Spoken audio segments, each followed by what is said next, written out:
กาศสบายดีพี่น้องกับสบายดีสุขสุบอนสมองสุบอนสบายดียามสวยสวยพี่น้องจ้าลงมาแต่เช้าๆรถสวนยังบ่แล้วนี่มาหดมักแตงซอยแม่ตาในเด้อพี่น้องใครว่างก็ดิหดผู้เดียวเลยพ่อตาก็ยังเอาจักไปแป้งไปสอมอยู่จักกะตายสอมยังบ่ได้ซักก็มาหาบน้ำหดบานเลยผู้เดียวเลยพี่น้องเอ้ย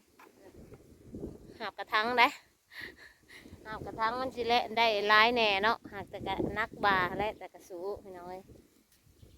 เดินมาเด้อไผว่างก็มาหาบซอยในเด้อนี่หางน้ำเขาหางน้ำตัวหาบเดี๋ยวสิแล้วหดซองไห้หดซองไห้ก่อนมาแรงกับสิหดตัวนั้นหดไปเรื่อยๆพี่น้องรอถาจักพอได้จักกระต่ายยังพังมาแปลงยังบ่ได้เลยเด้อไผว่างมาซอยในเด้อหดสวนยามสวยๆพี่น้องจ้าหาบคือเก่านี่พร้อมลุยแล้วอันนี้คือไม้คานเอาเองกระถางหาบหนึ่งพร้อมลุยมาเด้อให้ว่างก็มาซอยแน่สาวหัวสาวสวนก็ได้สู่แบบนี้แหละพี่น้องเอ้ยในเมื่อจักใต้ก็ได้หาบน้ำหดคือเก่าขึ้นมาพักกินน้ำพี่น้องพักผ่อนเอาแห้งแต่เริ่มแก่แล้วตาก็มาพักผ่อนเอาแห้งก่อนสิไปหดน้ำมันแล้วอีกยังอีกให้ตัวนั้นยังอีกคู่หนึ่งหดหันแล้วก็สิมาปั้นข้าวเศร้าจะสิลงมาหดให้ที่สองบ่ไหว้แล้วนี่ก็9:30เลยพี่น้องเอ้ยต้องกินข้าวเอาแรงก่อนจะสิมาสู่งานต่อนั่นแหละพี่น้องเอ้ยหาเงินหาคำบ้านเฮาได้เงินแต่หมู่ว่าหาสบายหาง่ายเฮาน่ะคือหายากแท้ๆเพื่อสิได้เงินแต่ละกีบแต่ละบาทบ่ได้ง่ายนั่นหมู่คือว่าหาง่ายแต่หาเงินแต่ด้านน่ะเพื่อสิได้เงินน่ะบ่ได้ง่ายพี่น้องเอ้ยสู้เป็นสู้ลุยเป็นลุยก็ถ่ายหมกกินซุปก็ค่อยได้เก็บขายพอได้ใส่น้ำมัน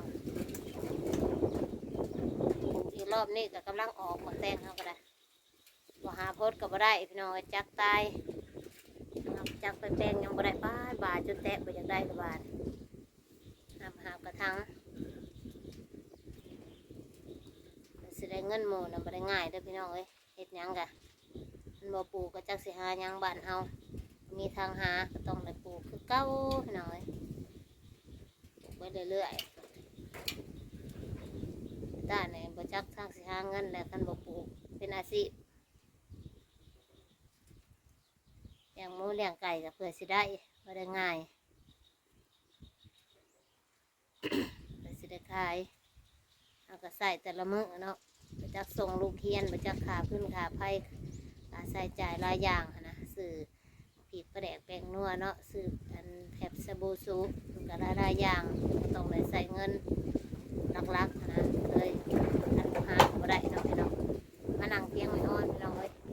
ลมเย็นมื้อนี้ลมวือเลยพี่น้องลมพัดวี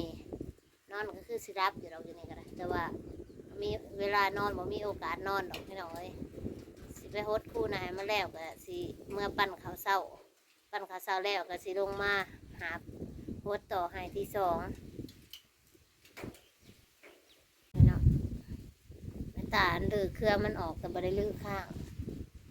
ก็ใส่ข้างเก่าลองเบิ่งสิเป็นจังไดสลีแม่น้องออนก็เบิดแล้วเหลือแต่หมกพริกกับหมกอื้อแล้วก็ลงหมกแตงต่ออีกแล้วก็ตาก็ลงหมกแตงคือกันสิได้กินหรือบ่แหละพี่น้องเอ้ยถารุ่นถาสมเลยพี่น้องจักสิรูปจักสิได้เพราะว่าเนื่องจากว่ามันก็สิเป็นช่วงสงกรานต์พอเดือน5เดือน6เนาะจากคนสิมาไวจากคนสิมาสะนะแต่ในได้ก็ต้องได้ลองบ่ลองกับบ่ฮู้บ่ลองกับบ่ได้ต้องได้ลอง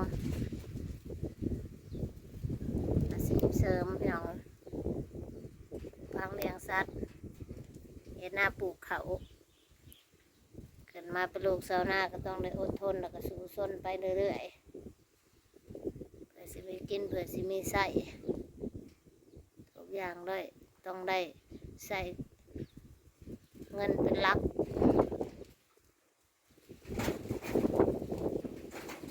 โอ้ไก่ไปเนาะมาหอดสวนเจ้าและเจ้าและเจ้าสิกินมากระทุนใครอยู่ดอกมานี่เบิ้งไปสิเอาไปซัวก่อนมานี่มาหอดสวนข่อยพี่เนาะ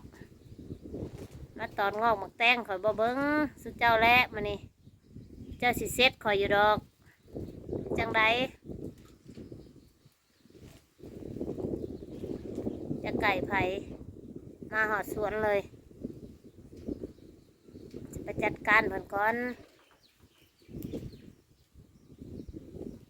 ก็คือมาไกลแท้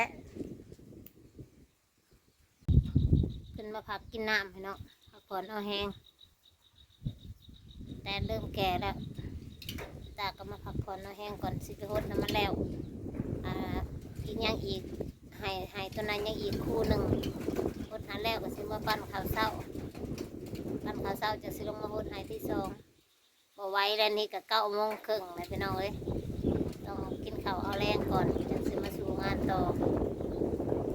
นั่นนี่แหละพี่น้องเอ้ยหาเงินหาคำบ้านเฮาได้เงินแต่หมู่ว่าหาสบายหาง่ายเฮาน่ะคือหายากแท้ๆเพื่อสิได้เงินแต่ละกีบแต่ละบาทบ่ได้ง่ายถ้าเป็นหมู่คือว่าหาง่ายแต่หาเงินแต่ด้านน่ะเพื่อสิได้เงินน่ะบ่ได้ง่ายพี่น้องเอ้ยสู้เป็นสู้ลุยเป็นลุยก็ถ่ายของกินซุปก็ค่อยได้เก็บขายพอได้ใส่น้ำมันอีกรอบนี้ก็กำลังออกมาแต่งเขาก็ได้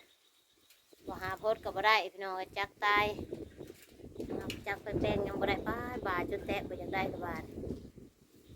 หาบกระทังสิได้เงินหมู่น่ะบ่ได้ง่ายเด้อพี่น้องเอ้ยเฮ็ดหยังกะมันบ่ปลูกก็จักสิหาหยังบ้านเฮามีทางหาก็ต้องได้ปลูกคือเก้าหน่อยปลูกไปเรื่อยๆด้านไหนบ่จักทางสิหาเงินแล้วคันบ่ปลูกเป็นอาชีพอย่างหมูเลี้ยงไก่ก็เพื่อสิได้บ่ได้ง่ายเพื่อสิได้ขายเอาก็ใส่แต่ละมื้อเนาะบ่จักส่งลูกเรียนบ่จักค่าพื้นค่าไฟค่าใช้จ่ายหลายอย่างนะซื้อผิดประแดกแปลงนัวเนาะซื้ออันแถบสบู่สูบก็หลายอย่างก็ต้องได้ใส่เงินหลักๆนะเลยอันหาบ่ได้เนาะพี่น้องมานั่งเตียงไม่นอนพี่น้องเลย